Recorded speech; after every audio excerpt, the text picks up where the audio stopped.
నరుని ఆయుష్ 70 సంవత్సరాలు, అధిక బలం ఉంటే 80 సంవత్సరాలు.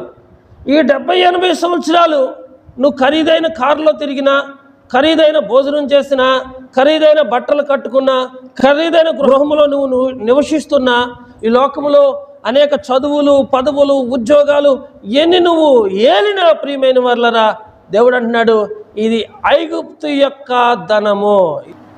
వాస్తవానికి మోషే ఐగుప్తు దేశానికి రాజు అవ్వాలి, కానీ దేవుని యందు విశ్వాసం ఉంచినప్పుడు ఏం చేశాడంటే, విశ్వాసమును బట్టి ఐగుప్తు ధనము కంటే క్రీస్తు విషయమై నింద గొప్ప భాగ్యమని ఎంచుకొని అల్పకాల పాపము. అల్పకాలం, భూమి మీద ఎంతకాలం బ్రతుకుతావో తెలియదు. నీ జీవం ఏ పాటిది, నీవు అంతలో కనబడి అంతలో మాయమైపోయే ఆవిరి వంటి దానవు, ఆవిరి వంటి వాడవు. రేపేమి సంభవించునో నీకు తెలియదు.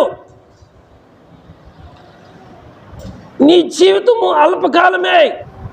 ఒకడు సర్వలోకమును సంపాదించుకొని చివరికి వాని ప్రాణం పోగొట్టుకోవటం ద్వారా అతనికి ఏం ప్రయోజనం?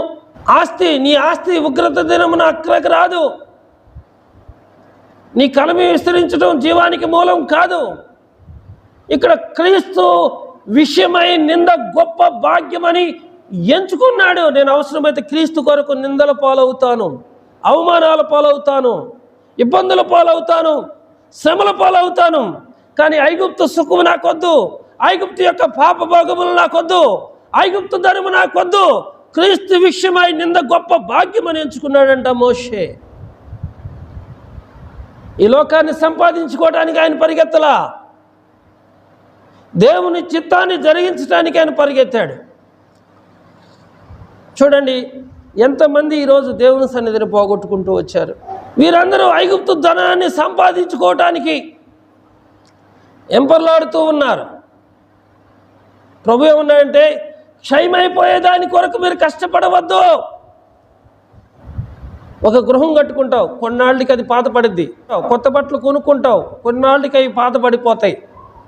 మంచి ఆహారం తింటావు, వండుకుంటావు, తింటావు, తర్వాత అది జీర్ణమైపోయిద్ది.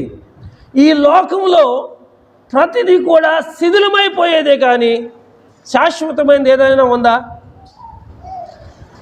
నీ శరీరాన్ని చూడు, బాల్య దినములో ఒకలాగా, యవ్వన కాలంలో ఒకలాగా, నడిప్రాయంలో ఒకలాగా, వృద్ధాప్యంలో ఒకలాగా నీ శరీరంలో ఎన్నో రకాలైనటువంటి మార్పులు నువ్వు చూస్తూ ఉన్నావు. ఈ లోకములో శాశ్వతమైనది, స్థిరమైనది ఏదీ లేదు ప్రియమైన వర్లారా.